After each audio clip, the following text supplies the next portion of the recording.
আর পিসা এই দেখো Barapani lake, wow what a lake, কি অসাধারণ লাগছে। এই জায়গাটা বেশ সুন্দর। নর্থ ইস্টের যে পাহাড়ের বিশেষত্ব সেটা কিন্তু এখানে আসলেই দেখা যাবে। চারিদিকে পাহাড়, আর এখানে একটা ছোট্ট জাংশন। এখানে কি মাঠ আছে নাকি? মাঠ আছে একটা। দেখুন আমরা এখানে ঘুরতে এসেছিলাম, এসে দেখলাম প্রসূনদা বসে আছেন। আরে প্রসূনদা, আপনি এখানে এসেছেন? আরে আপনার সাথে আলাপ হবে এখানে, দেখা আপনার সাথে আগেও আলাপ হয়েছে, কিন্তু আপনি এখানে এসে আপনার সাথে দেখা হবে ভাবতে পারিনি। বাট গাইস, তোমাদের একটা জিনিস জানিয়ে রাখি, দেবমাল্যদার বাড়িতে যাওয়ার একটা এক্সাইটমেন্ট রয়েছে। সেটা হচ্ছে দেবমাল্যদার বাড়িতে কিন্তু দেবমাল্যদার ওয়াইফ, 2 ছেলে আর 3টে পোষ্য বাদেও আরও 2জন থাকে। আরো 2টো পোষ্য আছে। পোষ্য নয়, আরও 2জন থাকে। ভৌতিক না অলৌকিক। এটা একটা গ্রেভিয়ার্ড। এখানে দেখুন, এখানে একটার পর একটা কবর রয়েছে ওই ওপর পর্যন্ত। আর এইখানে একটা কবর রয়েছে স্পেশালি কোনায়, একদম কোনায়, ওই যে ওই কোনায়, যেটা মানে সামনে থেকেই একদম যে সামনের যে রোটা দেখতে পাওয়া যায়, ওই রোটাতে একটা কবরটা মারবার যেন টানতো মনে হতো, যেটা মনে হচ্ছে যে কিছু একটা ভীষণ অ্যাট্রাকশন। বাকিগুলোর দিকে তাকানোর আগে ওটাতে যেন চোখ যেত। সিটি বিল্ডিংয়ে, স্মার্ট সিটি বিল্ডিং কোন ফ্লোরে? ওখানে তো খালি ছিল না কোনো ফ্ল্যাট। আমি 105 ঢুকে যেটা একতলায় আছে, 105-এ তো ভূত আছে। ওটা কেউ থাকে না তো? 2017 থেকে ওই ফ্ল্যাটে কেউ থাকে না? আপনারা নিলেন ওই ফ্ল্যাট, কি ভূতের ফ্ল্যাট? কেউ থাকে না শিলংয়ের এই ফ্ল্যাটে।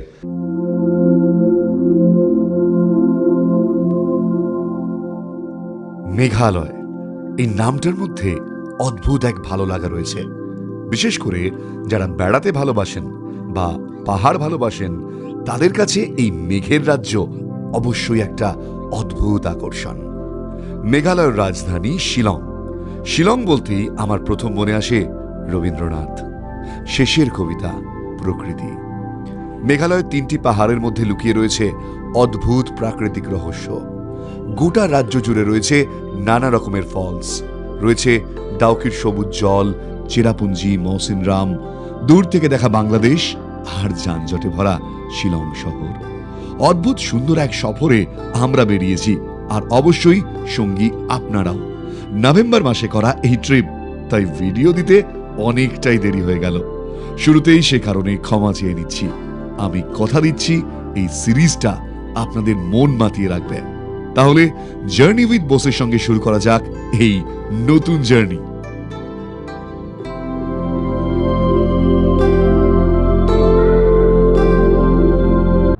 সেই চিলাপাতা মনে আছে? চিলাপাতাতে সেই শুরু করেছিলাম এই পার্কের সামনে থেকে। সেখানে গ্রুপে আরও অনেকজন ছিল, কিন্তু এবার আমরা টোটাল 5 জন। 6 জন যাওয়ার কথা ছিল, কিন্তু 5 জন। এখানে রয়েছে আমরা 4 জন, আরেকজন উঠবে সায়েন্স সিটি থেকে। সো এবার আমরা কোথায় যাচ্ছি সেটা তো আপনারা অলরেডি দেখে নিয়েছেন। বাট এবারে আমাদের এই যে মিস্টার সুনীলদা, যিনি প্রত্যেকবার আমাদের টিমকে প্রচণ্ড মাতিয়ে রাখেন, এবারও রয়েছেন। So guys, excited for the Shillong trip. আমার খুব আনন্দ লাগছে। টাটা, সাবধানে থেকো। হ্যাঁ বাবা, সাবধানে থেকো। মা, সাবধানে থেকো।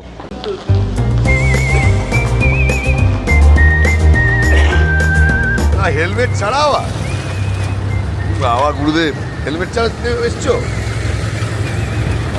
এই যে মিস্টার রাম সবার শেষে এসছে, এখানে থাকে এইখানে। আর আমি কোথা থেকে এসছি?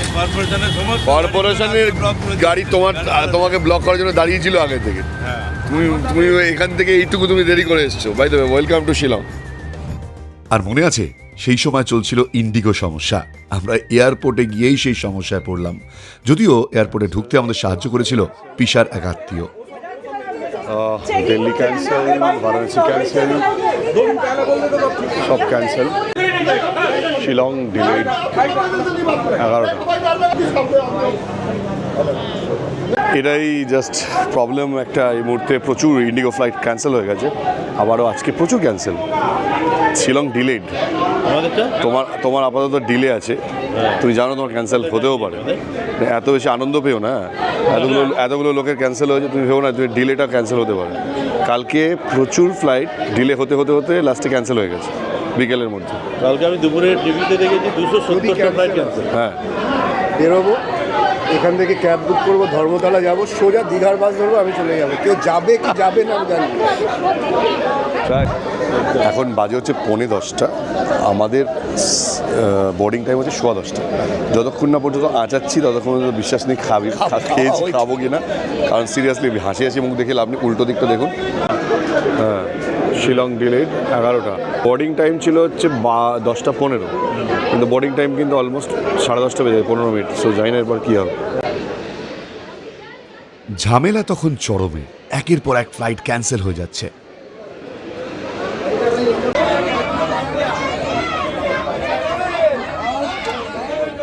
মানে এখানে একটা অদ্ভুত জিনিস ঘটছে যে যারা যেতে পারছে না তারা অন্য যে ফ্লাইট যাবে তাকেও যেতে দেবে না।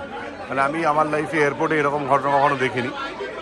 এই যা অবস্থা এই মুহূর্তে ইন্ডিগোর, এখানে সিকিউরিটি রয়েছে কিন্তু ঢুকতে দিচ্ছে না, কারণ বলছে যারা যেতে পারবে না তারা বলছে যাদের ফ্লাইট আছে তারাও যেতে পারবে না। সিরিয়াসলি চরম অব্যবস্থা, আমি এরকম অব্যবস্থা কখনো দেখিনি। ইন্ডিগোর এমন অবস্থা যে ওখানে গেটে যে ঝামেলাটা হচ্ছে যে যদি আমরা না যেতে পারি কেউ যাবে না। মানে শিলংয়ের যেহেতু ফ্লাইটটা ক্যান্সেল হয়নি, ওটা বোর্ডিংয়ের টাইম হয়ে গেছে, যদিও লেট ফ্লাইট, কিন্তু ওখানে যারা প্যাসেঞ্জার রয়েছে তারা যেতে দেবেন। এটা আমি প্যাসেঞ্জারদের দোষ দিতে পারি না, বাট প্রবলেম ইজ ইন্ডিগো এমন একটা চরম অব্যবস্থা করে রেখেছে যার কারণে মানুষের হয়রানি, যারা যেতে পারছে না, যাদের ফ্লাইট ক্যান্সেল হয়েছে তাদের হয়রানি, যাদের ফ্লাইট ক্যান্সেল হয়নি তাদের হয়রানি। মানে এবার ইন্ডিগো হয়তো বিভিন্ন রকমের দোষ বিভিন্ন জায়গায় দেবে, কিন্তু this is not that. This is 108। এটা কোনো অদ্ভুত একটা ব্যাপার। এটা কিন্তু ফাইনালি গেট চেঞ্জটা সুনীলদার জন্য আমি কখন থেকে বলছি গেট চেঞ্জ করতে এটা সম্পূর্ণ এটা মনে হয় লোকাল মিনি বাসেও হয় না এরকম অবস্থা, যা অবস্থা এয়ারপোর্ট। চলে এলে চেঁচামেচি করবেন না, দ্যাটস ইন্টারেস্টিং। উনি বলছেন যে ইন্ডিগো থেকে বলেছে বেশি চেঁচামেচি করবেন না, উঠে বলছে মানে ফ্লাইটে উঠতে হবে গোপনে গোপনে, তাই তো? সিরিয়াসলি ফ্লাইটে উঠতে হবে গোপনে গোপনে, গোপনে শিলং যাচ্ছে। গোপনে চলে যাচ্ছে। ফাইনালি মানে ভেবেছিলাম যে ক্যান্সেল হয়ে যাবে, কিন্তু ক্যান্সেল হয়নি। ফাইনালি বোর্ডিং করছি। আমরা পৌঁছাতে পেরেছি মা কামাখ্যা দেবীর জয়, তাই তো? এখনো ইয়ারে উঠিনি না তুমি এবার মনে হয় শিলং নেমে গেছো। ডোন্ট ওয়ারি, তুমি পৌঁছে যাবে এবার। এইটা সিরিয়াসলি একটা বিশাল বড় চাপ ছিল। হ্যাঁ, দাঁড়াচ্ছি এখানে। অ্যাকচুয়ালি ওর এটা ফার্স্ট টাইম ও ফ্লাই করছে, তো প্রথমবারে এয়ারপোর্টে এসে এত বাজে এক্সপিরিয়েন্স মনে হয় কারো, আমার কোনোদিনও হয়নি। ওর ফার্স্ট টাইমই খারাপ, এত বাজে এক্সপিরিয়েন্স। ও কত এক্সাইটেড ছিল, সেখানে ওর এক্সাইটমেন্ট গন। যাই হোক, ভুলে যা হয়ে গেছে। এখন সামনের দিকে ভালো হবে, এটাই আশা করি। ল্যান্ড করার পর ভালো একটা ট্রিপ হবে। চলুন।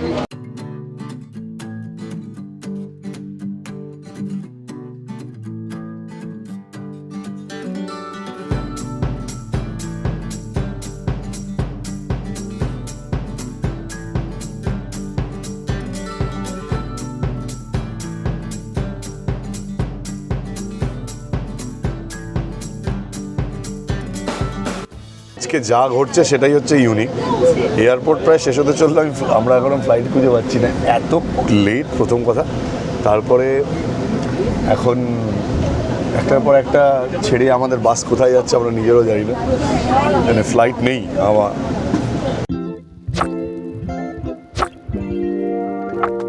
এই হচ্ছে আমাদের ছোট্ট একটা ফ্লাইট, যেটা আর দেড় ঘন্টা 2 ঘন্টার মধ্যে আমাদের পৌঁছে দেবে মেঘালয়া, শিলং।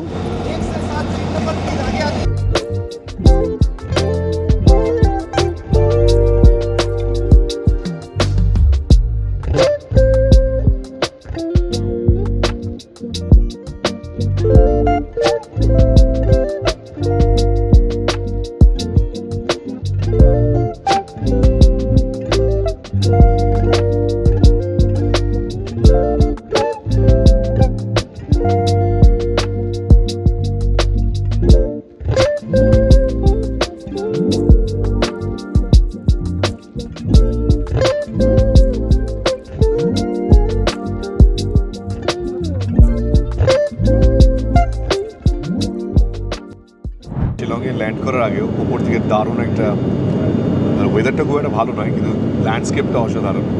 দূরে একটার পর একটা মাউন্টেন রেঞ্জেস দেখা যাচ্ছে, এভারেস্ট, কাঞ্চনজঙ্ঘা, তার পরপর পিকগুলো, সাদা হোয়াইট পিকগুলো, আমি সব কটার নামও জানি না। এবং এই দিক দিয়ে এই পিকগুলো আমরা গোটা দেখতে পাই না, কারণ আমরা বড়জোর নর্থ বেঙ্গল থেকে দেখি। তো এর পরে যে মাউন্টেন পিকগুলো রয়েছে নর্থ ইস্টের দিকে, সেগুলো দেখা যাচ্ছে একটার পর একটা। আর নিচে বিশাল নদী, উলার হ্রদ।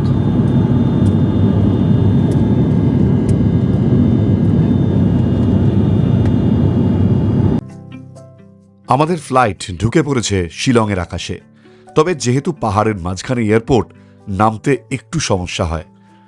আর এরকম পরিস্থিতিতে বারবার মনে হচ্ছিল ফ্লাইট নামতে পারবে তো, নাকি গুয়াহাটি ফিরে যাবে। কিন্তু পাইলটের অনেক চেষ্টার পর ফাইনালি আমরা ল্যান্ড করলাম।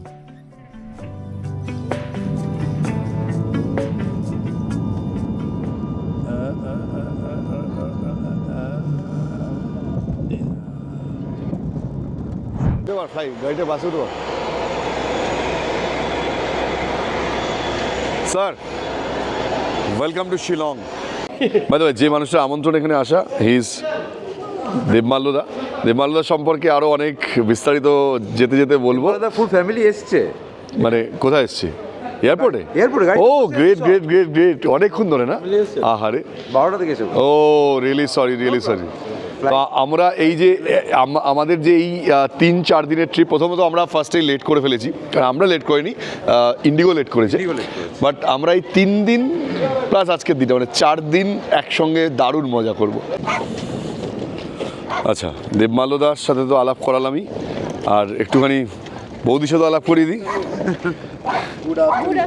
প্রথমত আমরা আপনাকে ইন্ডিগোর তরফ থেকে অনেক ক্ষমা চাইছি। আচ্ছা আচ্ছা, দেবমাল্যদা এখানে নিজের ফ্যামিলি নিয়ে এসছে, ফ্যামিলির আরও যারা মেম্বার্সরা রয়েছে তাদের একটুখানি দেখিয়ে নিই। এই যে মেম্বার্সরা, কি হয়েছে তোমাদের? কি রে, কারা এরা? মিষ্টির মতো 3 জন। ওইটা দেখো। কেন এরকম ডাকছো? আমি গাড়িতে বসে বসে এতক্ষণ দেবমাল্যদার সম্পর্কে জানছিলাম একটু। উনি থাকেন আমাদের ওখানে, মানে কামালগাজিতে। ওনার অ্যাকচুয়ালি মেরুজিনে ওনার ফ্ল্যাট রয়েছে, বাট উনি এখানে দীর্ঘদিন ধরে রয়েছেন। উনি 11 সাল থেকে রয়েছেন MIT ইউনিভার্সিটিতে। উনি এই মুহূর্তে প্রভিসি প্লাস রেজিস্ট্রার এবং ডিরেক্টর। এবং এই যে জায়গা থেকে আমরা শিলং এয়ারপোর্ট থেকে কিন্তু বেরিয়ে এইবার মূলত শিলংয়ের দিকে যাচ্ছি। এখান থেকে শিলংয়ের ডিস্টেন্স অলমোস্ট 1 ঘন্টা। 1 ঘন্টা লাগবে, 30 কিলোমিটার। 1 ঘন্টা। আর মাঝখানে আমরা এখন কোথায় যাচ্ছি? এখন হচ্ছে কি বারাপানি ভিউ পয়েন্টে দাঁড়াবো একটুখানি। বারাপানি। আচ্ছা, সামনে দেখুন মাউন্টেন্সগুলো। এখানে না পুরো শিলংটা একটু যেহেতু মাউন্টেন ব্যাপারটা অন্যরকম, মানে এইটা আপনি অন্য একটা হিমালয়ান টেরেন। আপনি সিকিম বা নর্থ বেঙ্গলের যে টেরেনটা ওরকম কিন্তু নয় এখানটা। শিলং পুরো অন্যরকম একটা, এখানে হাই মাউন্টেন্স খুব কম দেখতে পাবেন, বাট এখানে ভ্যালিজ বেশি, এখানে ছোটো ছোটো পাহাড় বেশি, বাট এখানকার টেম্পারেচার সবসময় একটু অন্যরকম থাকে, ঠান্ডা থাকে। এই যে বলছিলাম আপনার সম্পর্কে, তো আপনার কেমন লাগে শিলংয়ে থাকতে? হিল স্টেশনে থাকার তো আনন্দ সবসময় রয়েছে, হিল স্টেশনে থাকার। বাট সেটা যদি শিলং হয়, বেশ ভালো জায়গা। কিছু কি বলেন আপনার লুফস তো সমস্ত জায়গা, সব জায়গায় থাকবে। হ্যাঁ হ্যাঁ হ্যাঁ। বাট শিলং বেসিক্যালি থাকার জন্য ভীষণ ভালো জায়গা। আচ্ছা, বাইরের লোকের মানে প্লেনল্যান্ডের লোকের কি মানে নর্থ ইস্ট সম্বন্ধে ধারণা খুবই সীমিত। হ্যাঁ। নর্থ ইস্ট সম্বন্ধে একটা বিরূপ মানে প্রতিক্রিয়া অলওয়েজ দিয়ে থাকে। হ্যাঁ। যে ওখানে কি মানুষ কি থাকা যায় নাকি। হ্যাঁ। আমাদের 14-15 বছর প্রায় হতে চললো। শিলংয়ের মতন পিসফুল জায়গা খুব কম আছে। আচ্ছা। Very beautiful. জনসংখ্যাও তো কম তুলনামূলক। জনসংখ্যা অনেক কম। আর পেছনে ম্যাডাম বসে রয়েছেন। ম্যাডাম কি হাউস ওয়াইফ? আচ্ছা। এদেরকে সামলাতে সময় চলে যায় না? ও মা, কি সুইট, তাকিয়ে তাকিয়ে দেখছে। তো আপনারা কি দুজনেই কলকাতার বাসিন্দা? আপনার বাড়ি কোথায় ম্যাডামের? আমার হচ্ছে বারাসাত, বারাসাত। আর এর হচ্ছে সোদপুর। আপনার বাড়িতে 2 ছেলে আছে? 2 ছেলে। এক ছেলে গিয়েছে এই মুহূর্তে বাইরে, তাই তো? এক ছেলে গিয়ে শিলং, সরি সিমলা। শিলংয়ে তো রয়েছে। এবারে ট্রিপটা সত্যি কথা বলতে পুরোটাই দেবমাল্যদার একটা ইনভিটেশন দীর্ঘদিন ধরে। শিবাজিদা, আমাদের এক্সপ্লোরার শিবাজিদার যখন এখানে এসেছিলেন তখন দেবমাল্যদা বলেছিল কুণালের নাম্বারটা কি পাওয়া যাবে। সেইখান থেকে নাম্বার এক্সচেঞ্জ হয়, কারণ উনি আমার ভিডিও দেখেন, অনেকদিন ধরে দেখছেন। আচ্ছা, শিলংয়ে বসে আমার ভিডিও দেখছেন, এটা ভালো লাগে শুনলেও। তো চলুন একটুখানি এরপরে যে ভিউ পয়েন্টে আমরা যাচ্ছি, কি ভিউ পয়েন্ট? বারাপানি ভিউ পয়েন্ট, আচ্ছা যে লেকটা আছে, লেকটা আছে যেটা আমরা ওপর থেকে দেখতে পাচ্ছিলাম, এই লেকটা দেখা যায় Right. লেক, লোকাল নাম হচ্ছে উমিয়াম লেক। উমিয়াম লেক। আচ্ছা এই উমিয়াম লেক দেখতেই আমরা এখন যাচ্ছি। আচ্ছা আচ্ছা, এটা হলো বারাপানি লেক। আমরা ওপরের দিকে গিয়ে তারপরে ভিউ পয়েন্ট থেকে দেখতে পাবো। দারুণ লাগছে এখানে, জলটার মধ্যে রোদটা পড়েছে, কি সুন্দর লাগছে।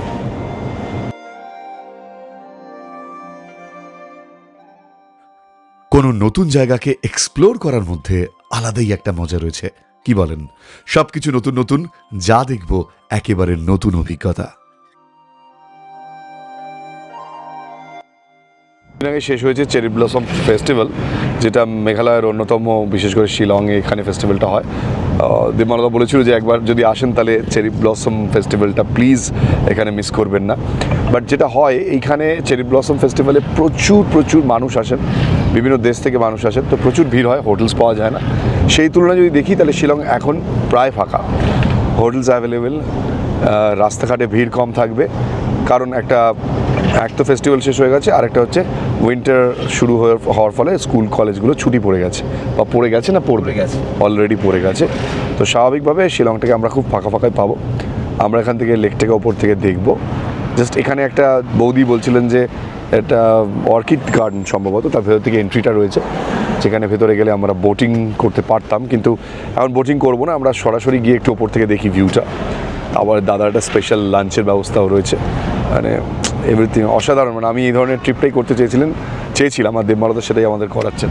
জাস্ট গাড়ি থেকে নেমেছি একটা জিনিস দেখার জন্য। আমার সাথে রয়েছে এখানে পিসা, আর পিসা এই দেখো Barapani lake, wow what a lake, কি অসাধারণ লাগছে ওপর থেকে, বিশাল এই লেক ওপর থেকে দেখুন। চারিদিকটা পাহাড়ে ঘেরা, হ্যাঁ এদিকে একটা বোট যাচ্ছে, স্পিড বোট,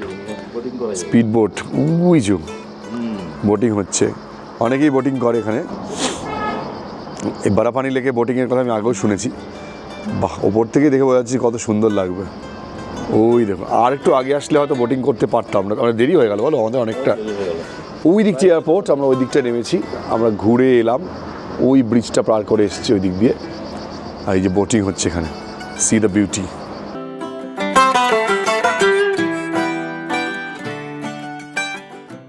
শুরুটা সত্যি অসাধারণ ছিল। এই বারাপানি বা উমিয়াম লেক যেন আমাদের সাদর আমন্ত্রণ জানাচ্ছিল।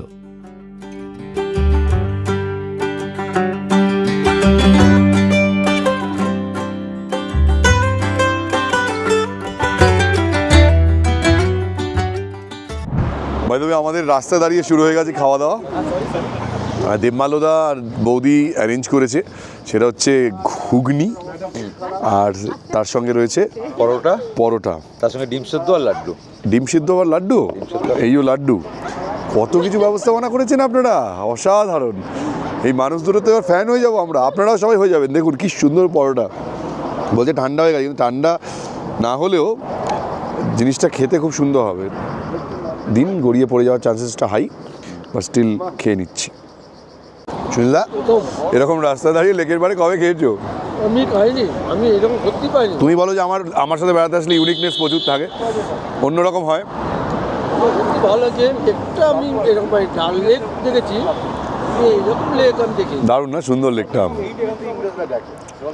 ঈশা ঠিক আছে তো সব কিছু? পরোটা উমিয়াম লেক, আর পরোটা উমিয়াম লেক, হ্যাঁ উমিয়াম লেক, আর ঢুকে এরকম এক্সপিরিয়েন্স। পরোটা ঘুগনি, ও এই যা প্রথম দিয়ে শুরু হলো, আমি জানি না আর কি আছে।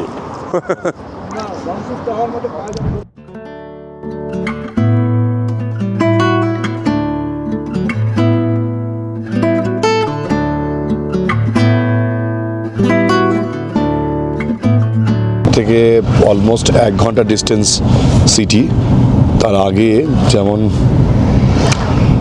বেসিক্যালি নর্দার্ন ইন্ডিয়ার সাথে খুব মিল রয়েছে, হিমাচল প্রদেশের সাথে প্রচুর মিল রয়েছে এই সেক্টরটা, তবুও বলবো ডিফারেন্ট।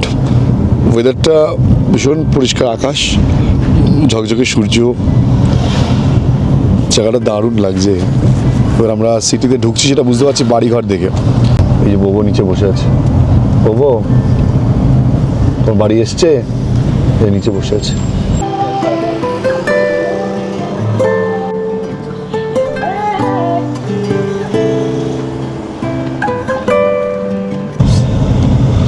আচ্ছা, এটা হচ্ছে India's second biggest golf course. বাহ, অসাধারণ। বল মারলে কি খাওয়াতে পড়ে যায় এই গলফ কোর্স।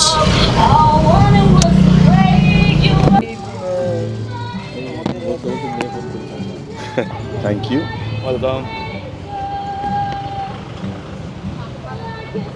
দেবমাল্যদা এখানে, এই জায়গাটার নাম কি? Golf link. আচ্ছা, এটা দেবমাল্যদা যেটা বলছেন, আমার পেছনে রয়েছে এশিয়ার সেকেন্ড, ইন্ডিয়ার সেকেন্ড কি লার্জেস্ট বিগেস্ট, এখানে বিগেস্ট হবে, বিগেস্ট গলফ কোর্স। আর এটা হচ্ছে তার পাশে ইন্ডিয়াতে। বেশ হালকা হালকা ঠান্ডা লাগছে, কিন্তু প্রথমে বুঝতে পারিনি, এখানে ঢোকার পর নাকটা টানছে। আপনারা পিসাকে চেনেন, পিসা কদিন আগে আমার সাথে ডুয়ার্স গেছিলো, কালিম্পং গেছিলো, দেবমাল্যদার সাথে আলাপ করালাম। আমার সুবিদ্যা সিনজি গেছিলো, এদিক দিয়ে সৌমেন আমাদের লাস্ট চিলাপাতা আমরা একসাথে গিয়েছি। আর কৈখালিতেও গিয়েছিলাম। কৈখালি তুমি যাওনি, সরি তুমি যাওনি। সুনীলদা, সুনীলদা এদিকে এগিয়ে এসো। কাছে যাও। আমার পরিচয় জানবেন? না, তোমার পরিচয় জানতে চাই সবাই, কিন্তু তার আগে তুমি বলতে হবে না আমাকে, প্লিজ। ইতুস্তত না, তার আগে উচ্চারণটা করো। ইতুস্তত না, নাতিশীতোষ্ণ বলো। না না, এগুলো বলুন না এখন। নাতি ভাতি ঐতিহ্য দরকার নেই। নাতি ভাতি ইতস্তত। নাতি তো নাতি প্লাস বলে তোমার কফিটা কেমন লাগছে বলো। সত্যি এই সময়টা যে কফি, মানে কি বলবো, দরকার ছিল এটা। আমরা পৌঁছনোর কিছুদিন আগেই শেষ হয়েছে চেরি ব্লসম উৎসব, তবে এখনও গাছে গাছে বেশ জায়গায় চেরি ব্লসম রয়েছে। শিলংয়ে এখন ছুটি পড়ে গিয়েছে স্কুল কলেজে, তাই রাস্তাঘাট তুলনামূলক অনেক জ্যামজট মুক্ত। এইটা মন্দিরটা, আচ্ছা, এটা হচ্ছে জায়গাটার নাম হচ্ছে পোলো। আচ্ছা, মানে আমরা এখন টাউনে এন্টার করছি। পাশেরটা হচ্ছে কি বলে গলফ কোর্স ছিল আর কি। হ্যাঁ, গলফ কোর্সটাকে লোকে বলতো কি বলে পোলো খেলা, ও সেখান আচ্ছা। থেকে জায়গাটার নাম পোলো হয়ে গেছে। আচ্ছা, এটা স্টেডিয়ামটা কিসের? স্টেডিয়াম হচ্ছে এইটা, ইয়ে হয়, ফুটবল খেলা হয়। এখানকার বিখ্যাত ক্লাব হচ্ছে কি বলে লাজং। আচ্ছা, লাজং। হ্যাঁ। আচ্ছা, লাজং। ফুটবল। লাজং এফসি না? হ্যাঁ। রাইট। মোমো, এই জ্যাম শুরু হলো।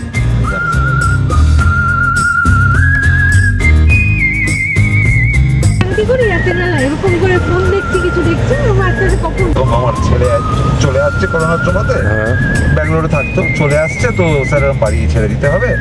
ঠিক আছে, বাড়ি ছেড়ে দিই। মানে এটা স্পেশালিটি কি এই লাইমুখরা? কিছু না, জমজমাট জায়গা, মানে এটা কি শিলংয়ের মেন টাউন? না, শিলংয়ের মেন, হ্যাঁ বলা যেতে পারে। আচ্ছা, লাইমুখরা। এখানে একটা ইন্টারেস্টিং ব্যাপার এসে দেখলাম, এখানে বেশিরভাগ লোকই কিন্তু ইংরেজিতে কথা বলে। মূলত এখানে অদ্ভুতভাবে একটা ব্যাপার হচ্ছে, এখানকার বেশিরভাগ লোকই হচ্ছে বুদ্ধিস্ট, খ্রিশ্চান। আর দেবমাল্য যেটা বলছিল যে এখানে মূলত 3টে পাহাড়, একটা হচ্ছে গারো হিলস, একটা খাসি হিলস, একটা হচ্ছে জয়ন্তী হিলস। এটা হচ্ছে আমরা ঘাসি হিলস, খাসি হিলস কোন ইস্ট খাসি, ইস্ট খাসি হিলসে রয়েছি। আর গারো হিলস আমরা কালকে না পুরো এর মধ্যে যাবো নাকি? জয়ন্তী হিলসে যাচ্ছি। গারোটা হচ্ছে একদম বর্ডার এরিয়া, দূর এখান থেকে 8 ঘন্টা। আসামের দিকটা, ওকে, না বাংলাদেশ কোন দিক? বাংলাদেশের দিকটা। এই ডাউকি যেটা পড়ছে ওটা ওটা নয়, ওটা ইস্ট। আচ্ছা, সো এখানে লোকজন খুবই শান্তশিষ্ট, বিশাল যে জনসংখ্যা তা নয়, কিন্তু জ্যামজটটা হচ্ছে শিলংয়ের একটা মানে বিশাল বড় এখন একটা ইউনিক ব্যাপার হয়ে গেছে। দেখুন ঘড়িতে বাজে 4:30, আর মোটামুটি অন্ধকার নেমে এসছে নর্থ ইস্টে। এই জায়গাটা বেশ সুন্দর। নর্থ ইস্টের যে পাহাড়ের বিশেষত্ব সেটা কিন্তু এখানে আসলেই দেখা যাবে, চারিদিকে পাহাড়। আর এখানে একটা ছোট্ট জাংশন, এখানে কি মাঠ আছে নাকি? মাঠ আছে একটা। আমরা যেটা যাচ্ছি, যে জায়গাটা যেখানে আমরা থাকবো সেটা হচ্ছে নংরিম হিলস। সামনে লেখা রয়েছে। সামনে লেখা আছে ওয়েলকাম। আচ্ছা, ওয়েলকাম টু নংরিম হিলস। এখানে দেখাবো দেবমাল্যদার বাড়ি এখানে রয়েছে। আর দেবমাল্যদার বাড়ি নিয়ে একটা দারুণ অদ্ভুত রোমাঞ্চকর অভিজ্ঞতা শুনছিলাম, সেটা পরে শেয়ার করবো। বাই দ্য ওয়ে, এবার যেখানে ব্যবস্থা হয়েছে থাকা সেটা একটুখানি দেখাই। হ্যালো, তোমার সাথে আলাপ হবে। তোমার নামটা কি? তোমার নাম? আমার নাম এমনি মানুষগুলো আমাকে ডাকে কপিল, কপিল অরিজিনাল নামটা হলো আমার কপি নয়। কপি নয়, ওকে কপি নয়, তোমার সাথে আলাপ হচ্ছে।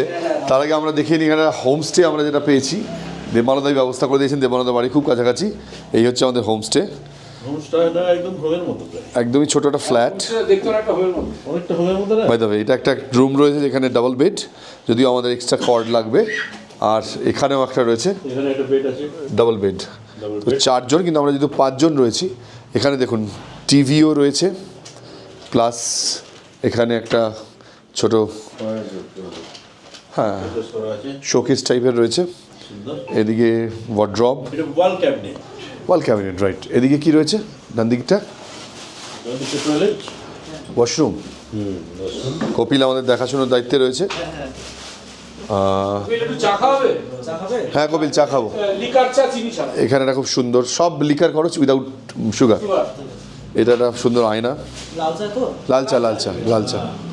এখানে ডাইনিং রয়েছে, তবে এখানে কিচেন কিন্তু ব্যবস্থা নেই, শুধু চাটা পাওয়া যাবে আর ব্রেকফাস্ট পাওয়া যাবে। তো কপিল, হ্যাঁ হ্যাঁ। এখানে কস্টিং কিন্তু আমাদের, যেহেতু আমরা হোটেলে থাকলে প্রায় 3000 টাকা করে পার রুম পড়তো, এখানে কিন্তু সব মিলিয়ে পড়ছে কত? 4000 টাকা পার ডে, তাই তো? দুটো রুম মিলিয়ে 4000 টাকা, দুটো রুম মিলিয়ে আমাদের 4000 টাকা অনেকটাই কম হয়ে গেছে, কমের মধ্যে। আর এখানে ওয়াশরুমটা দেখুন কি বিশাল, অসাধারণ। কটা ওয়াশরুম আছে? একটাই। এটা আমাদের কম্প্রোমাইজ করতে হবে। ওয়াশরুমে আসলে একটা ওয়াশরুম 5 জন লোক না। রুমের জন্য একটা। হ্যাঁ, যাই হোক আমাদের ম্যানেজ করে এখানেই করতে হবে। Nice nice. চলো আমরা এবার একটুখানি ফ্রেশ হয়ে নিই, আর ফ্রেশ হওয়ার পর আমরা বেরোবো, বেরিয়ে দেবমালদার বাড়িতেও যাব, আর সেখান থেকে আমরা একটু মার্কেট প্লেসে যাব। বাট গাইজ, তোমাদের একটা জিনিস জানিয়ে রাখি, দেবমালদার বাড়িতে যাওয়ার একটা এক্সাইটমেন্ট রয়েছে। সেটা হচ্ছে দেবমাল্যদার বাড়িতে কিন্তু দেবমাল্যদার ওয়াইফ, 2 ছেলে আর 3টে পোষ্য বাদেও আরও 2 জন থাকে। আরও 2টো পোষ্য আছে। পোষ্য নয়, আরও 2 জন থাকে। ভৌতিক না অলৌকিক। এটাই তো গেলে জানতে পারবো রাত্রিবেলা। কি সুন্দর মেয়ে। শুনলে, I think- দেবমাল্যদার বাড়িতে দেবমাল্যদার 2 ছেলে, বউ, 3টে কুকুর বাদেও আরও 2 জন থাকে। নিশ্চয়ই খুব ভালো বার্ড আছে, আমার মনে হয় যে। অশরীরী। বউকে ফোন করে বলে দিয়েছো যে পৌঁছে গেছি ঠিকঠাক? চা খেয়ে নাও এবার। বউকে ফোন করে বলে দিয়েছে পৌঁছে গেছি। যা এখনও পর্যন্ত ট্রিপটা কেমন হবে বুঝতে পারছিস না, মানে একটা ধোঁয়াশার মধ্যে আছিস, পুরো জায়গাটা পুরো অন্যরকম। না না না না, দেবমাল্যদা যেটা বলছিলেন যে এটা হচ্ছে ইন্ডিয়ার 2nd প্রেসিডেন্ট জাকির হোসেন, তার মানে বাড়ি। একসময় তিনি এখানে থাকতেন। এখন ভিনসেন্ট পালাকে, কংগ্রেসের কে? কংগ্রেসের মুখ্য সচিব এখানকার, মুখ্য সচিব। আচ্ছা, সচিব যেটা বলা হয়। আচ্ছা, এখন তো অন্ধকার পুরোটাই। আমরা বেরিয়েছি, এটা হচ্ছে শিলংয়ের, আরেকবার জায়গাটার নামটা একটু জেনে নিই। নংরিম হিলস। নংরিম হিলস। এখান থেকে আমরা একটু শহরটা ঘুরে দেখব। এই নংরিম হিলস, শিলং, এই জায়গাটাতে দেবমাল্যদার বাড়ি অ্যাকচুয়ালি। আমরা দেবমাল্যদার বাড়িতে তো অবশ্যই যাব। আর এখানে কিন্তু সন্ধ্যের পর হালকা ঠান্ডা ঠান্ডা আছে। এটা হচ্ছে Nagaland house, government of Nagaland, office of the assistant resident commissioner, Nagaland house, Shillong, Meghalaya. একটা টেম্পারেচার আপডেট যেটা পেলাম, দেবমাল্যদা দিলেন 12। বাইরে এই মুহূর্তে তাপমাত্রা রয়েছে 12 ডিগ্রি সেলসিয়াস। তো বুঝতেই পারছেন খুব একটা কম নয় ঠান্ডা।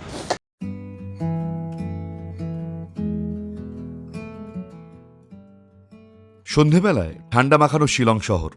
এখানে এলে প্রথমেই বেশিরভাগ লোকই খোঁজ করেন পুলিশ বাজার এলাকার। এটি আসলে একটি মার্কেট এরিয়া। আমরাও বেরিয়ে পড়লাম সন্ধ্যের শিলংকে দেখতে। বেশ যানজট, বা বলা যেতে পারে জমজমাটি শহর।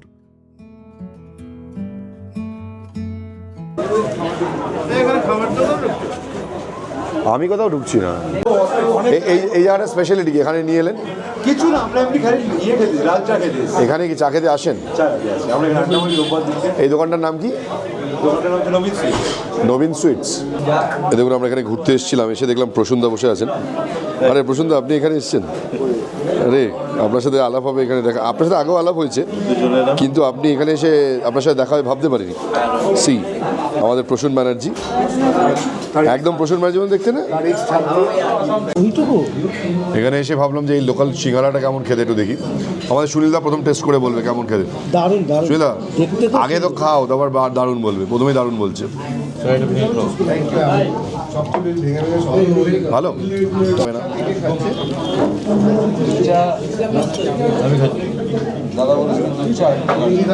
ফুলকপি দিয়ে আছে নাকি? আটটার মধ্যে কি ব্রেকফাস্ট পাবে, এর মাঝখানে যদি কিছু খেতে চাও রেড টি উইদাউট আর কিছু না। সকালে ঘুম থেকে ওঠেন কটায়?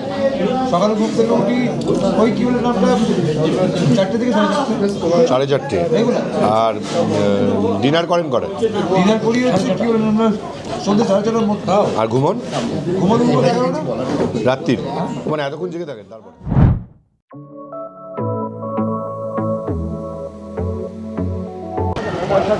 এখানে মাছও পাওয়া যাচ্ছে। জাপানি পুঁটি না সর পুঁটি? এটা কি মাছ? সর পুঁটি। কাতলা? কাতলা কোনটা? রুই না? রুই ওই তো এটা কাতলা রুই আছে, কোনোটা একটা আছে কাতলা। कितना कर किलो है रुई का? ये लोकल रुई 400 किलो, वो थाला 240। একটাই কাতলা। ওকে। ও আচ্ছা, এই পাশে মেনলি বাজারটা হচ্ছে ভিতর দিকে। এই মাছ কি বাইরে থেকে, মানে কলকাতা থেকে আসে? সমস্ত ম্যাক্সিমাম লোকাল মাছ কিছু আছে, সাউথ। আর কি বলে অন্ধ্রের মাছ। সাউথের মাছ, হ্যাঁ হ্যাঁ, মানে ভায়া কলকাতা আসে। এইটা একটা এই দোকানটার একটা কি বলে হিস্ট্রি আছে। এটা কি এটা? এটা দিল্লি মিষ্টান্ন ভান্ডার। দিল্লি মিষ্টান্ন ভান্ডার, এটা কি বিশেষত্ব? বিশেষত্ব হচ্ছে ইনার মালিকের ওয়াইফ হচ্ছে আলকা ইয়াগনিক। ও তার মানে আলকা ইয়াগনিক এটার দোকান? আলকা ইয়াগনিকের হাজবেন্ডের। ও আচ্ছা, এটা দিল্লি মিষ্টান্ন ভান্ডার। এদের আরো একটা মিষ্টান ভান্ডার পুলিশ বাজারে।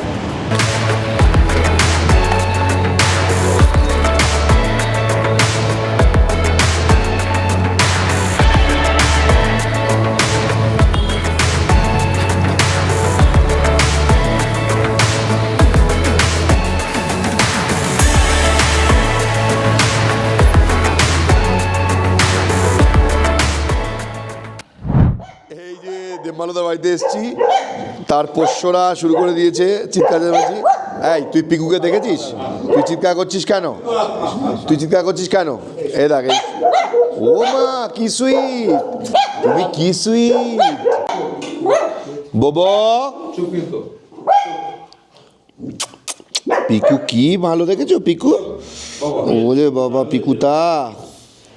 দেবমালদার সাথে বহুদিন ধরে কথা হয় আমার ফোনে, কিন্তু দেবমালদার সাথে মানে আমি দেবমালদাকে দেখি পর্যন্ত নি কেমন দেখতে, বা বৌদিকেও দেখিনি।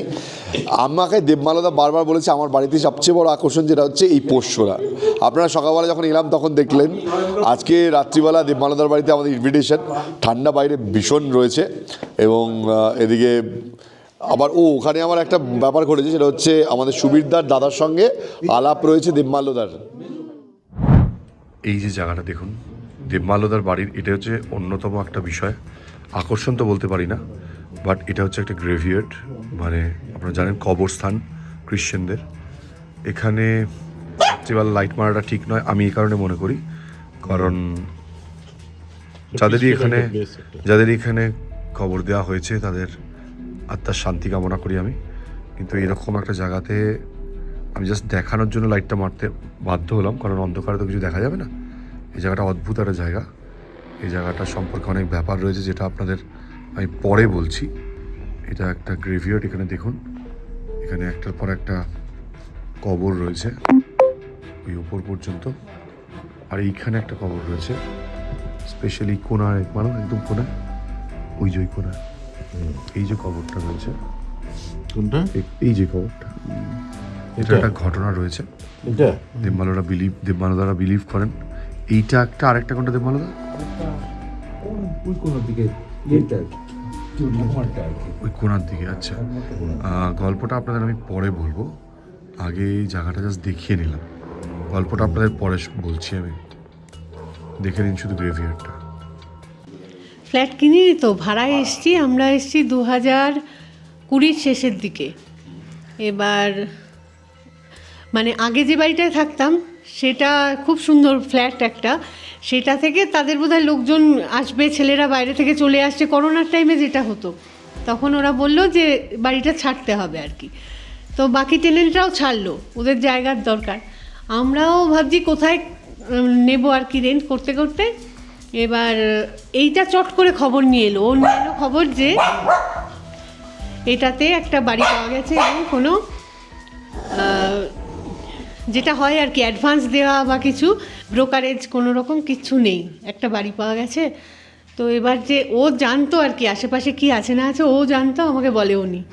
এবার দেখতে নিয়ে এসছে, ঢুকলাম, দেখে বেশ ভালোই লেগেছিলো, যেরকম আমি ভাবছি মডিউলার কিচেন করা আছে, অনেক জিনিস ধরবে, যেমন খুব খুশি আর কি। ঢোকার পরে সোজা যখন গেছি ওই ঘরটায়, দেখছি একটা গ্রেভিয়ার্ড, অত বড় গ্রেভিয়ার্ড দেখেই, আর সেটাও এরকম এই পূর্ণিমার টাইম ছিল, তার মধ্যে এই নভেম্বরের শেষ, মানে চেরি ব্লসম ফুলে একদম ভরা, চেরি ব্লসম ফুলগুলো একদম সবকটা গ্রেভিয়ার্ডের উপর পড়ে, দৃশ্যটা সত্যি ভীষণ সুন্দর লেগেছিল। কিন্তু এত গা ছমছমে লেগেছিল কি বলবো, প্রচণ্ড ভয়, মানে এখনও বললে লাগছে যে এই জিনিসটা না থাকলে ভালো হতো আর কি, নয়তো এটা কি দাঁড়াবে পরে বোঝা যাচ্ছে না। কিন্তু কেউ তো ভীতু নয়, সেই জন্য ভয়টাও পাইনি। কিন্তু থাকার পরে যেটা হলো, বেশ একটা ভয়ঙ্কর সিচুয়েশান। পরপর কয়েকদিন মানে রীতিমতো ভয় লেগেছে, আমারই হয়েছে মেনলি এটা, ও সেরকমভাবে ফিল করেনি। যেটা মানে সামনে থেকেই একদম যে সামনের যে রোটা দেখতে পাওয়া যায়, ওই রোটাতে একটা কবরটা মারবার যেন টানতো মনে হতো, যেটা মনে হচ্ছে যে কিছু একটা ভীষণ অ্যাট্রাকশন, বাকিগুলোর দিকে তাকানোর আগে ওটাতে যেন চোখ যেত, প্রথম থেকে এটা হচ্ছিল। এবার 2 দিন গেল, 4 দিন গেল, হঠাৎ করে দেখছি একদিন ঘুমোচ্ছি যখন, এই ঘরটায় আমরা শুতাম। এবার আমি ফোন নিয়ে রাতের বেলা যেমন দেখছি আর কি, রিলসগুলো স্ক্রল করছি এরকম বসে বসে, হঠাৎ করে কখন ঘুমিয়ে গেছি কি না গেছি জানি না, আমি ভেবেছি যে ঘুমিয়েইছি, আমি যেটা ভেবেছি। আমার মনে হচ্ছে বারান্দায় একজন কেউ দাঁড়িয়ে আছে, ঠিক আছে, একটা বাচ্চা ছেলে, মানে আমার যেটা ছোট ছেলে, সে তখন যেরকম বয়স আর কি, বড় জোর 14-15 বছর বয়স হবে, সেই রকম এই গ্রিলগুলো আমাদের যেমন এরকম করে গ্রিলটা ধরে ওই সামনের কবরটা, যেটা বারবার মনে হচ্ছে ওই কবরটার দিকে চোখ যাবেই যাবে, ওই কবরটাতেই ও দেখছে এরকম করে করে। এবার ওরকম দেখে আমি ভাবছি, মানে চট করে চমকে ওঠার মতন একদম, আমি সঙ্গে সঙ্গেই উঠে পড়েছি, আর কোনো সেকেন্ড কোনো ভাবনা নেই, উঠে পড়ে এবার আমি ভাবছি এ ঘুমোচ্ছে, একে আর সেদিন তখন বলিনি। এবার সারা রাত আমি আর ঘুমোইনি, ওই ফোন নিয়েই সারা রাত বসেছিলাম। বোবোকেও খুঁজছি, বোবোকে দেখছি কি ওই যে দরজাটার তলায় কিছুটা ফাঁক অংশ আছে আর কি, ওইখানটা দিয়ে ও যেমন একটা কীরকম একটা সেন্স করার চেষ্টা করে, নাকটা শুকু শুকু করে কীরকম একটা করছে, মানে কিছু বুঝছে আর কি, বা কিছু ভয়ের চোটে। আমি আর মানে বোবোকেও বললাম, খাটে তুলে নিয়েছি, চুপচাপ দিয়ে সবাই মিলে আমরা, মানে আমি, বোবো, সোনু, পিকু তো রয়েছেই, ও জাস্ট ঘুমোচ্ছে, ও কিছু জানে না। এবার আমার ছেলেরা ঘুমাচ্ছে এই দিকের ঘরে, আমি ওদেরও কিছু বলিনি। পরের দিন ঠিক ভোর 5টা হয়েছে, আমি ঘুম থেকে উঠে ওকে তুলেছি, চা করে নিয়ে গিয়ে বলছি যে কালকে কি রাতের বেলা কিছু মনে হয়েছে? বলছে কী হয়েছে, কিছুই না। এবার কিছুতে আমিও প্রথমে বলতে চাইছি না, যে সবাই প্রথম দিন এসছি, ভয় পেয়ে যাবে তো, ছেলেরাও ভয় পেয়ে যাবে। তারপরে বললাম যে ছেলেটাকে দেখে আমার মনে হচ্ছে অল্প বয়স, ওরকম একটা খুব সুন্দর, মানে পেছন থেকে দেখলে মানে চট করে মনে হয়, মানে কি এগুলোতে স্বপ্নেও আমরা যেটা দেখি, মুখ দেখা যায় না, একটা জাস্ট সেন্স করা যায় কিছু একটা রয়েছে, এক্স্যাক্ট মুখ দেখা যায় না। আর একে তো আমি পেছন থেকে জাস্ট দেখেছি। এবার তারপরে আরও 1-2 দিন কেটেছে, পরপর যে ঘটছে তা নয়, পরের 2-1 দিন বাদে আরও শুয়েছে ওই ঘরে, আমি শুয়েছি, ও পাশে শুয়েছে। এবার মাঝরাতে ওই রকমই একই রকম সিচুয়েশানের মধ্যে দেখছি যে আমার পাশে ওই শুয়ে আছে, মানে শুয়েছিল। এবার হঠাৎ করে দেখছি কি যে ওর বডিটা হাফ পোর্শন কাটা অবস্থায়, কাটা, ঠিক আছে, এইটুকুনি পেটের অবধি, এই পোর্শন ক্রমশ উপরে উঠে যাচ্ছে। আর আমি না প্রচণ্ড চিৎকার করছি, আরে নাম করছি এরকম, মানে কী বলছি অত মনেও নি, নামানোর চেষ্টা করছি, কেউ শুনছেও না কোনো কথাবার্তা। আর আমি তো বলেই যাচ্ছি, চিৎকার করছি, কেউ শুনছে না, ঠিক আছে। আর সঙ্গে সঙ্গে দেখছি কি এই দিকটায় তাকাতে, এই যে আমাদের ঘরের উপরে কী বলে এগুলোকে, বাঙ্কারগুলো রয়েছে, ওর উপরে একটা, এই যে এখানকার যে লোকাল বুড়িগুলো হয়, মানে খোয়াই খায়, কি একটা খায় না, পান টাইপের, তারপর তাম্বুলগুলো খায়, খেয়ে দেখছি দাঁতগুলো ভাঙা ভাঙা, কালো কালো, যেরকম বুড়িগুলো এখানকার লোকাল হয়, সেই রকম একটা পা ঝুলিয়ে বসে আছে এই বাঙ্কারগুলোর উপরে, এই ঘরটায় রাতে ওই ওই সময়টাতেই। এবার ও উঠে যাচ্ছে তো আমি ওকে ডাকছি বা কিছু, আমি ওকে আর তাকাচ্ছি না, এরকম করে যেই তাকিয়েছি ওরকম বুড়িটা ওরকম তাকিয়ে আছে, আর ওরকম করে দাঁত বের করে হাসছি আর কি, যে কীরকম মজা দেখাচ্ছি আর কি। দোকানদার মানে আমি এখানে যখন বাড়ি নেওয়া হলো, বাড়ি নেওয়ার পরে আমি এখানে উপরের দিকে এই যে আমরা আসার সময় যে দেখলাম দোকানগুলো খোলা আছে, এখানে একটা দোকানে আমি গিয়েছি, আমাকে চেনে, অনেক দিন আগে থেকেই চেনে, আমি আগের পাড়াটাতেই থাকতাম, তো আমাকে চেনে, আমাকে বলছে, স্যার এখানে হঠাৎ করে আমার দোকানে, আমি বললাম এখানে তো কি বাড়ি নিয়েছি তো, এই নেক্সট বিল্ডিংটা, বলে এখানে কোন বিল্ডিংটাতে নিয়েছেন, আমি বললাম এই যে কি হলো স্মার্ট সিটি বিল্ডিংয়ে, বলো স্মার্ট সিটি বিল্ডিং কোন ফ্লোরে, ওখানে তো খালি ছিল না কোনো ফ্ল্যাট, আমি 105 ঢুকে যেটা একতলায় আছে, 105-এ তো ভূত আছে, কেউ থাকে না তো, 2017 থেকে ওই ফ্ল্যাটে কেউ থাকে না, আপনারা নিলেন ওই ফ্ল্যাট, কি ভূতের ফ্ল্যাট, কেউ থাকে না শিলংয়ের ওই ফ্ল্যাটে, ওই ওখান থেকে শোনা, আমি তারপরে বাড়িতে এসে ওকে খুব একটা জিনিসটা বলিনি, এমনিও ভয়ে আছে। না আমি যখন শুনেছি তখন আমার মনে হয়েছে যে অন্য দালাল আরেক দালালকে ওইটা করার জন্য বলে দিয়েছে। পরে এইটা আমরা মানে কিছুটা মানে কি রিসার্চ করেই বের করেছি আর কি, এই কোনার দিকে যে কী বলে নামটি কবরটি আছে, এটি একটি কী বলে 14-15 বছর ছেলের, যে অ্যাক্সিডেন্টে কী বলে নামটা মারা গিয়েছিল, 14-15 বছরের একটি ছেলের, যে কী বলে নামটা ভালো বাড়ির ছেলে মারা গিয়েছিলো, এবং 2017-তেই কী বলে মারা গিয়েছিল, কারণ ওদের কি যে ক্রসটা থাকে, ক্রসটার উপরে নাম এবং ইয়ার এবং ডেটটা কী বলে লেখা থাকে, কী বলে ডেটের, না এখান থেকে দেখা যায়, সকালবেলা পরিষ্কার করে নাম এবং ডেট দেখা যায় 2017। এইটা এখানে অল সোলস ডে বলে একটা কী বলে প্রোগ্রাম হয় আর কি, অল সোলস ডে, যেটা আমাদের কী বলে বাঙালিদের কী ভূত চতুর্দশী টাইপের আর কি। অল সোলস ডেতে এসে বাড়ির লোকেরা কী করে, কবরগুলোকে সমস্ত পরিষ্কার করে, কবরগুলোকে তাতে ধূপ মোমবাতি জ্বালায় এবং কী বলে ফুল দিয়ে সাজায়, তো এই ফ্যামিলিটারও এরা আসে এবং এসে অল সোলস ডের দিন এই কী বলে নামটা আপনার অক্টোবরের লাস্টে, নভেম্বরের ফার্স্ট উইকে কোনো একটা ডেটে পরে প্রতি বছর এসে পরিষ্কার করে লাগিয়ে ওখানে ধূপ লাগিয়েছে, লাগানোর পরে দেখি সেম ফ্যামিলিটা আবার ওই গ্রেভিয়ার্ডের মধ্যে দিয়ে হাঁটতে আরও এগিয়ে যাচ্ছে, এগিয়ে গিয়ে আরেকটা দেখছি মানে কবর আর কি, সেটাকে পরিষ্কার করলো, পরে সেইটা রিসার্চ করে জানা গেল যে এটি হচ্ছে কী বলে নাতি, ওটি হচ্ছে কী বলে ঠাকুমা, একই ফ্যামিলি। তো সেখান থেকে আমরা 1+1 করার চেষ্টা করেছি যে এই নাতি ঠাকুমাই একসঙ্গে এই বাড়িতে, মানে এই বাড়িটাকে কেন টার্গেট করলো এসব, এটা কিছু জানি না আমরা, সেটা ভগবান থাকে থাকতেও পারে, দুটোকেই দেখা যায় না। এইখানে শিলংয়ের মানে আপনি যদি ইন্টারনেটেও সার্চ করেন এই গ্রেভিয়ার্ডটা, এবং আমরা পোলো যেখান দিয়ে এলাম আর কি আজকে বিকেলবেলায়, পোলোতে একটা গ্রেভিয়ার্ড আছে, এই দুটো গ্রেভিয়ার্ড কী বলে নামটা হন্টেড বলে কী বলে না পরিচিত।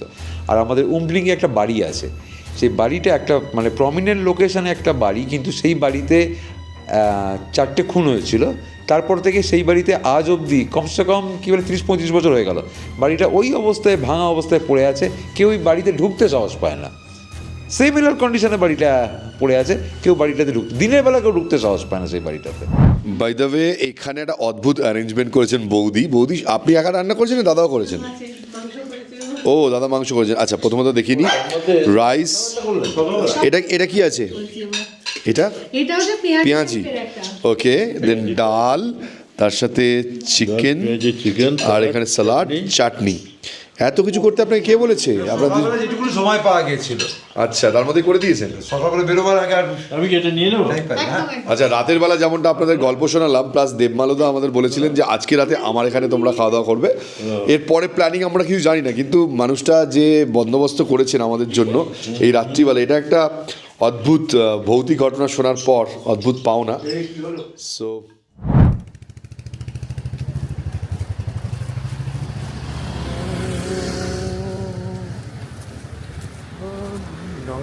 শিলংয়ের এমন জায়গা যেখানে 10:30-11টা অবধি কি দোকান দু একটা খোলা পাওয়া যায়, এই জায়গাটা কিন্তু ওই আমাদের পুলিশ বাজার সব বন্ধ হয়ে গেছে এখন যে লাইমুখে আমরা বিকেলবেলা গেছিলাম না, হ্যাঁ ওই লাইমুখে যদি এখন যাওয়া হয় এর চেয়েও খালি, এই জায়গাটা তো ভিড় কার, হ্যাঁ এই জায়গাটা তো ভিড় কার, এই জায়গাটা এই 2-4টা দোকানপাট রাত্রি অবধি খোলা থাকে, কারণটা কি? এই জায়গাটা তো জমজমাট কেন থাকে এত রাতে? জমজমাট এই চত্বরে প্রচুর স্টুডেন্ট হয়, ও প্রচুর স্টুডেন্ট হয়। আচ্ছা যাই হোক, পাহাড়ি রাস্তায় খাওয়া দাওয়ার পর হেঁটে ফেরার একটা অন্যরকম অভিজ্ঞতা। আমরা এবার রুমে ফিরবো, আজকের দিনটা আমরা শিলং পৌঁছলাম আর দিনটা এখানেই শেষ করব। আগামীকাল আমরা বেরোবো ডাউকি আর অনেক জায়গা ঘুরবো। সো শিলং ট্রিপে আমাদের সঙ্গে আপনাদের কিন্তু কন্টিনিউ করতে হবে। তো আমাদের সঙ্গে থাকুন। আর জার্নি উইথ বোসকে অনেক অনেক ভালোবাসা যারা দিচ্ছেন তাদেরকে অনেক অনেক ধন্যবাদ আমার পক্ষ থেকে। চ্যানেলটি ভালো লাগলে প্লিজ সাবস্ক্রাইব করতে ভুলবেন না। আগামী দিনে এরকম ভিডিও তো সবসময় আনবো, কিন্তু জাস্ট আমাদের শিলং ট্রিপ শুরু হলো। দেবমালাদার বাড়ি থেকে আমরা এখন ফিরছি আমাদের রুমে। দেবমালাদা আমাদের কালকের কী করবো সেই রুটিনটাও জানিয়ে দিয়েছেন। এ দেখুন সামনে আমার টিমের একজন যাচ্ছেন আর পেছনে বাকিরা। এই হচ্ছে রাত্রিবেলা শিলংয়ের রাস্তা। আর এরকম একটা ট্রিপের শুরুটা যে এরকম হতে পারে সেটা ভাবলেই অবাক লাগছে। আর এখানে রাস্তাটা চড়া উঠছে, একজন ভুল দিকে চলে যাচ্ছে। Bye bye, good night sir, tata.